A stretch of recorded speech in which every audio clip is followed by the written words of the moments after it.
बंगाल की सरकार है, वेस्ट बंगाल की सरकार है, वो भी पश्चिम बंगाल की सरकार कभी महिलाओं को खुद, विक्टिम्स को खुद उनको नेम एंड शेम करने लगती है।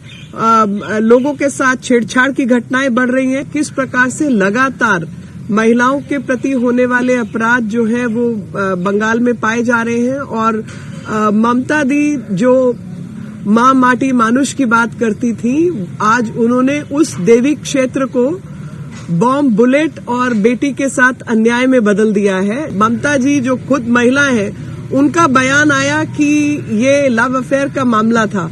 आप मुझे बताइए कि लव अफेयर भी हो तो कम उम्र की 14 साल की लड़की के साथ कोई भी ऐसी घटना हो तो क्या वो घटना रेप में नहीं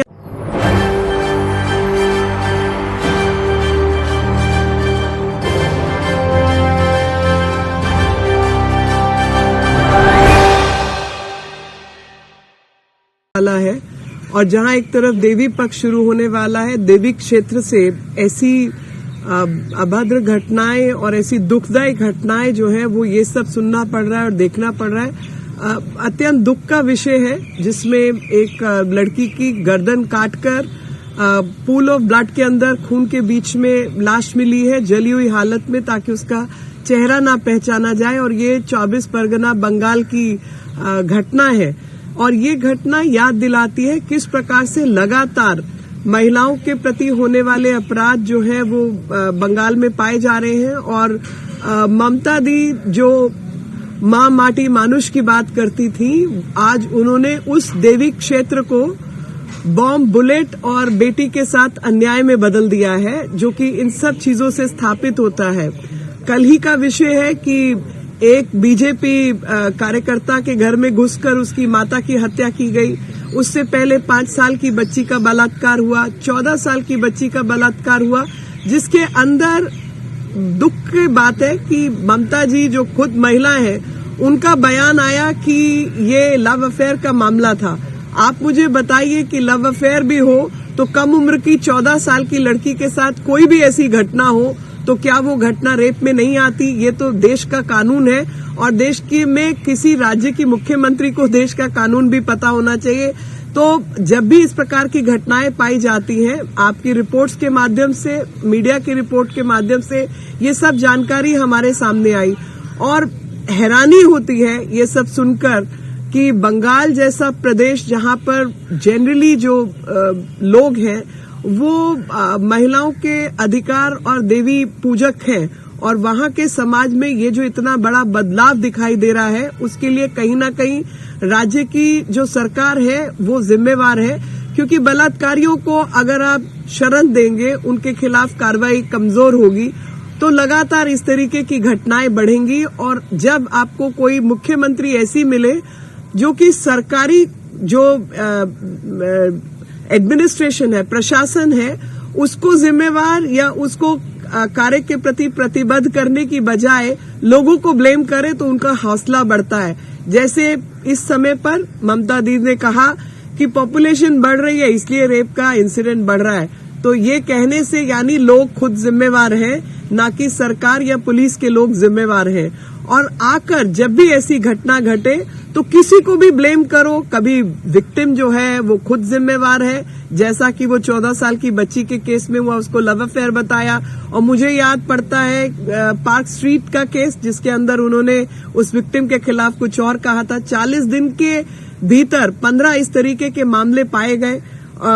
पिछले 2022 के अंदर क्लास 4 की बच्ची के साथ इस तरीके की घटना घटी।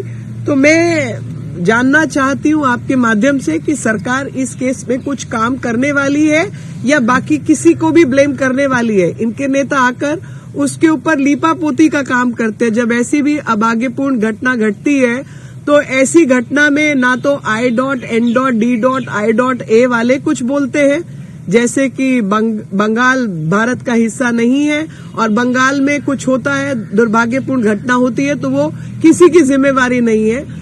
और इसी प्रकार से जो बंगाल की सरकार है, वेस्ट बंगाल की सरकार है, वो भी पश्चिम बंगाल की सरकार कभी महिलाओं को खुद, विक्टिम्स को खुद उनको नेम एंड शेम करने लगती है।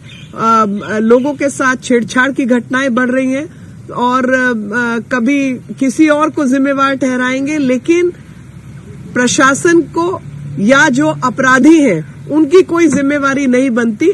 तो मैं चाहूंगी कि इस केस के अंदर जो जिम्मेवार लोग हैं उनको जिम्मेवार ठहराकर तुरंत कार्रवाई की जाए, ना कि अपना चेहरा ढकने के लिए किसी और को षड्यंत्र के तहत इस्तेमाल किया जाए। I am shocked that when Pitru Paksh has started and Devi Paksh is about to start, an unfortunate incident from West Bengal has come to the fore. We've come to know that a brutal murder has taken place in which a woman's neck has been slit open and the dead body was found in charred condition in a pool of blood so that her identity cannot be established. And this has happened in Chaubish Pargana. At this incident, I'm shocked because this is a case where we get to know all the incidents which have happened in the past. All those memories come back to haunt us. The memories of revenge rape which took place immediately after the post-poll violence, in which no action had been taken by the West Bengal police and the administration. At that point in time, these women had to go to the court, to the High Court and Supreme Court, and file affidavits. In spite of them filing the affidavit, the action on the level of administration was found missing. When a 14-year-old girl's rape had taken place, at that point in time, Mamta Di, none less than the Chief Minister of the state, blamed the girl and called it a love affair, which is shaming and naming the victim, and that is what has happened in the past. A 14-year-old child is still a child, and even if I were to assume this was a case of love affair, which it was not, then also it's a rape, because a rape is a rape. An underage girl is found involved in such a bad incident. A 5-year-old child has been found involved in was victimized. POCSO courts are giving data. Through the media reports, we've also come to know that yesterday another murder has taken place where the mother of a BJP worker was murdered. All this is happening in a Devi Kshetra. This is happening in a place where Devi is worshipped, and society by and large is respectful to the women and rights of women are respected. So land, a geography which was known for Ma Mati Manush, has converted itself under the awful administration of TMC party into bomb, bullet and beti ke saath anyay, which is what everyone is witnessing these days. In 40 days, 15 cases of rape and victimization of women have taken place, and repeatedly such incidents are taking place because somewhere the confidence of wrongdoers and the criminals is enhanced because they have some kind of support, or lackadaisical approach of the administration has enhanced their hosla, their confidence, and they are able to get away with these kind of crimes.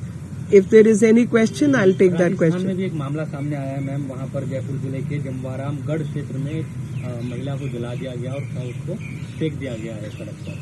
इस पर राजस्थान की जो कानून व्यवस्था है उस पर देखिए, मैं यही कहना चाहती हूँ कि महिलाओं के विषय की बात आती है तो ये राजनीति करने के लिए तुरंत उतर पड़ते हैं।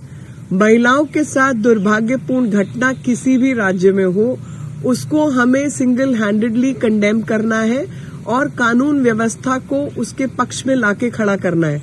तो विषय यह है कि जहां जहां इस तरीके की दुर्भाग्यपूर्ण घटनाएं सामने आए, चाहे वो राजस्थान हो, चाहे वो बंगाल हो या कोई भी राज्य हो, वहां पर तुरंत जो जवाबदेही है वो प्रशासन की बनती है और नियम कानून के अनुसार ऐसे सब मामलों में तुरंत कार्रवाई होनी चाहिए। और यही मैं उम्मीद करती हूं कि हर राज्य के अंदर इस प्रकार की कानून व्यवस्था हो जहां पर महिलाओं के केस जो है उनके ऊपर तुरंत संज्ञान में लिया जाए और कार्रवाई की जाए। I.N.D.I.A.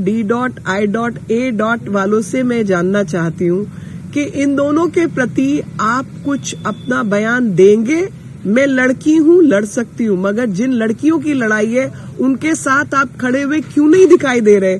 उन सब विषयों के ऊपर आपकी आवाज क्यों मिसिंग है? मैं ये जानना चाहती हूँ। मुझे याद है कि लगातार इस तरीके की घटनाएं घटी हैं और उन सब के मामलों में जो भी प्रशासनिक कार्रवाई है, जो भी पुलिस व्यवस्था, कानून व्यवस्था की कार्रवाई है, हम उसकी मांग करते हैं। और वापस आप सबके माध्यम से मैं याद दिलाना चाहती हूँ कि बंगाल के अंदर पोस्ट पोल वायलेंस के अंदर जब चुनाव हो गए उसके बाद जिन लोगों ने इनके खिलाफ न्यायपूर्ण तरीके से इलेक्शन में काम इनके विरोध किया, उन महिलाओं के साथ रेप केसेस हुए और उन महिलाओं के साथ जब इस प्रकार के रेप केसेस हुए, बलात्कार के केसेस सामने आए, तब ऐसे समय पर क्यों बंगाल की सरकार ने उन महिलाओं के पक्ष में केस दर्ज नहीं किए? उन सब के cases affidavit high court, supreme court में दाखिल करवाने की नौबत आई। तो लगातार ये अभद्र व्यवहार जो है महिलाओं के साथ किया जा रहा है, वो भी देवी क्षेत्र के अंदर। ये क्षेत्र देवी के नाम से जाना जाता है, जहां पर सभ्य समाज और अधिकतर लोग सभ्य है, महिलाओं के प्रति एक अच्छी भावना रखते हैं और इस प्रकार की प्रताड़ना के खिलाफ आवाज उठाते हैं। समाज कुछ और है लेकिन प्रशासन कुछ और है, और जितने लोग महिला विषयों पर राजनीति के लिए आगे आते हैं उन सबसे मैं यही प्रार्थना करती हूँ कि महिलाओं के अधिकारों के लिए आवाज बुलंद कीजिए। उज्जैन में भी ऐसा ही एक मामला आया है सामने, उज्जैन से भी 12 बीजेपी साल शासित राज्यों में अपराध होते हैं, चाहे ये उत्तर प्रदेश की बात हो, हाथरस की घटना हुई थी, कांग्रेस के सारे नेता गए, राहुल गांधी गए, प्रियंका गांधी वाड्रा गई। लगता है आपको कि कांग्रेस इस मामले में सिलेक्टिव है, बंगाल और राजस्थान को अनदेखा करती है? जब वहां मेरा आज की प्रेस से